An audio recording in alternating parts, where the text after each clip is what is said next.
ចាប់តាំងពីថៃបើកការវាយប្រហារកម្ពុជាជាលើកទី2កាលពីថ្ងៃទី7ខែធ្នូនេះគេមិនទាន់ឃើញមានប្រទេសណាចេញមុខថ្កោលទោសថៃនៅឡើយដោយឡែកអាមេរិកនិងម៉ាឡេស៊ីបានបន្តចេញមុខប្រាប់ថៃនិងកម្ពុជាឲ្យអនុវត្តបទឈប់បាញ់តែថៃមិនព្រមស្ដាប់ចំណែកចិនជាមិត្តដាច់ថែបរបស់កម្ពុជាបានប្រាប់កម្ពុជាឲ្យបន្តអត់ធ្មត់នៅចំពោះមុខស្ថានភាពនេះតើកម្ពុជាគួរតែពឹងយោធាបរទេសណាឲ្យធ្វើអន្តរាគមន៍ដើម្បីបង្ខំឲ្យថៃបញ្ឈប់សង្គ្រាមបានឬទេលោកអោកស្រីសុភ័ក្រទីប្រឹក្សាឯករាជ្យផ្នែកអភិបាលកិច្ចល្អបានលើកឡើងតាមបណ្ដាញសង្គមនៅថ្ងៃទី13ខែធ្នូថាគណៈថៃបន្តវាយប្រហារមកលើកម្ពុជាគួរតែពិចារណាសំណើជាឯកតោភាគីក្នុងការដាក់ពង្រាយអ្នកសង្កេតការយោធាដែលបំពាក់អាវុធជាយោធារបស់អាស៊ានបូកនិងប្រទេសស្ម័គ្រចិត្តដទៃទៀតនៅលើព្រំដែននៃប្រទេសកម្ពុជាក្នុងគោលបំណងការពារជនស៊ីវិលពីការឈ្លានពានរបស់យោធាថៃលោកថានេះមិនពាក់ព័ន្ធដល់អធិបតេយ្យភាពនិងឯករាជ្យភាពរបស់កម្ពុជានោះឡើយលោកអោកស្រីសុភ័ក្របានប្រាប់វិទ្យុបារាំងអន្តរជាតិ AFP បន្ថែមថានេះជារូបមន្តដែលកម្ពុជាគួរតែយកទៅពិចារណាខ្ញុំគិតឃើញនឹងថាមានរូបមន្តមួយដែល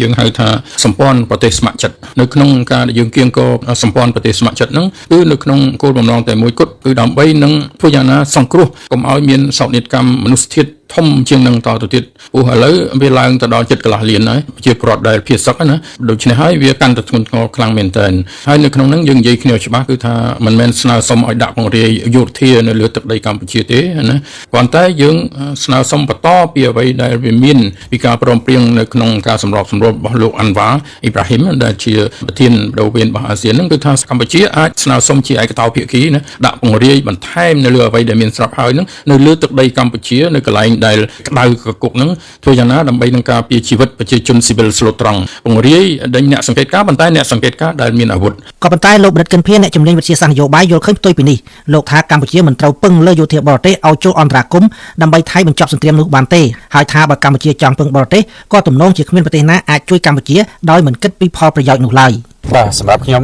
ចំពោះមុខស្ថានភាពនេះខ្ញុំគិតថាកម្ពុជាយើងក៏មិនមានជំរើសដែលត្រូវពឹងប្រទេសណាឲ្យជួយច្បាំងនឹងយើងដែរមិនអាចពឹងប្រទេសណាឲ្យជួយច្បាំងយើងទេហើយកម្ពុជាក៏គ្មានសម្ព័ន្ធមិត្តយោធាដែលសន្យាការពារគ្នាទៅវិញទៅមកដែរគឺយើងអត់មានទេអញ្ចឹងខ្ញុំគិតថាកម្ពុជាអត់មានការចាំបាច់ឲ្យត្រូវពឹងបរទេសទេដើម្បីឲ្យគេមកជួយច្បាំងជាមួយយើងអ្វីដែលយើងអាចពឹងគឺតែសូមឲ្យបរទេសទាំងអស់ហ្នឹងជួយក្នុងការធ្វើអន្តរាគមន៍ក្នុងការទាញភាគីថៃឲ្យចូលមកតុចរចាហើយគោរពឲ្យផ្សព្វផ្ជួនប្រកបដោយភាពស្មោះត្រង់និងសន្តិភាពនៅបទឈប់បាញ់និងកិច្ចព្រមព្រៀងសន្តិភាពដែលប្រទេសទាំងពីរបានចុះហត្ថលេខាជាមួយគ្នាហើយដោះស្រាយបញ្ហាព្រំដែនដោយសន្តិវិធី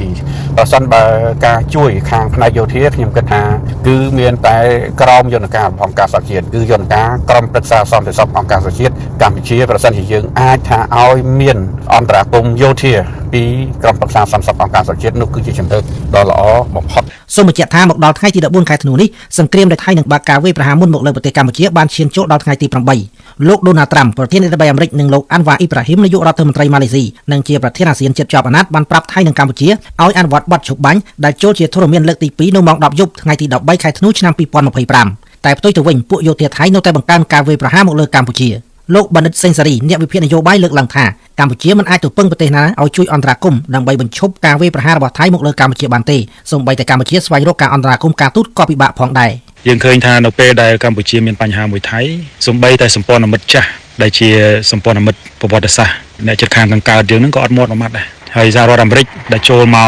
កអន្តរាគមន៍ហ្នឹងគឺហាក់ដូចជាមិនមែនមានចេតនាចង់ឲ្យកម្ពុជានឹងឈប់ឆ្លោះជាមួយថៃប្រហែលទេគឺចេតនាហ្នឹងគឺជាលក្ខណៈបុគ្គលរបស់ត្រាំនោះទេដែលចង់បា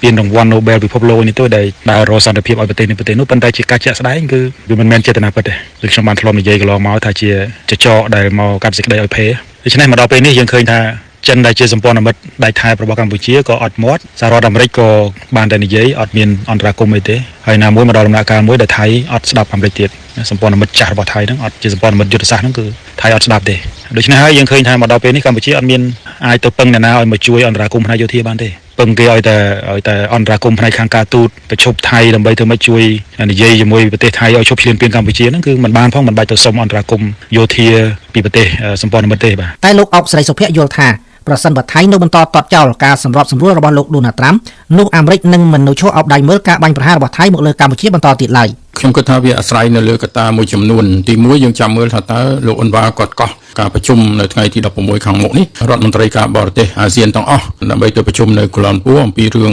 ចំនួនទាស់ទែងរវាងកម្ពុជានិងថៃយើងចាំមើលថាតើរដ្ឋមន្ត្រីការបរទេសថៃនោះលោកសៀស័កនោះគាត់ទៅប្រជុំឬអត់ហើយបើសិនជាទៅគាត់ទៅប្រជុំតើគាត់បង្ហាញចំហយ៉ាងណាទោះយ៉ាងណាក៏ដោយក៏ខ្ញុំគិតថាគាត់មិនងាករាយពីចំហអ្វីដែលគាត់និយាយជាមួយទាំងអស់គ្នាហ្នឹងណាជាពិសេសទៅលោកត្រាំគាត់បានទាត់ចោលការបទអន្តរាគមន៍របស់លោកត្រាំហើយគាត់បានទាត់ចោលបទអន្តរាគមន៍របស់លោកអាន់វ៉ាហើយគាត់និយាយហើយនិយាយទៀតដោយដែលលោកអនុทิនឆានវីរៈគុណអញ្ចឹងអត់មានការបត់ជប់អញគ្នាទេអត់មានទៅជែកជាមួយកម្ពុជាទេគឺថាយុទ្ធសាស្ត្រថៃវាយតទៅទៀតថៃគាត់ធ្វើអំពើដែលសកលលោកនោះគឺថាលែងទទួលស្គាល់ហើយថាជាការពីខ្លួនហើយវាចូលនៅក្នុងទ្រង់ទ្រាយឈ្លានពានច្បាស់លាស់ហើយសហគមន៍អន្តរជាតិក៏បានឃើញដែរយើងអត់ទាន់មានប្រតិកម្មពីប្រធានាធិបតី Donald Trump នៅឡើយទេណាប៉ុន្តែខ្ញុំគិតថាមិនយូរទេនឹងចេញមកហើយបាទនៅពេលដែលថៃទាត់ចោលការសម្របសម្រួលរបស់គាត់យ៉ាងហ្នឹងយ៉ាងណាក៏ដោយលោកបរិទ្ធិនភាវិញថ្លែងថាចាប់តាំងពីថៃបើកការវាយប្រហារមកលើកម្ពុជាជាលើកទី2នាថ្ងៃទី7ខែធ្នូមកទល់នឹងពេលនេះមិនទាន់មានប្រទេសណាមួយចេញមុខថ្កោលទោសថៃនៅឡើយដូច្នេះលោកថាកម្ពុជាកុំរំពឹងលើការជួយពីបរទេសឲ្យសោះកំថាឡើយដល់តែគេជួយយើងសូម្បីតែគេថ្លែងថ្កោលទោសប្រទេសថៃក៏មិនតាន់មានប្រទេសណាមួយចេញថ្កោលទោសប្រទេសថៃដែលរំលោភឈ្លានពានមកលើប្រទេសកម្ពុជាដែរដែលទាំងសហគមន៍អន្តរជាតិមិនមែនអត់ភ្នែកមិនមែនគេមិនដឹងថាប្រទេសថៃរំលោភកម្ពុជាទេយើងមើល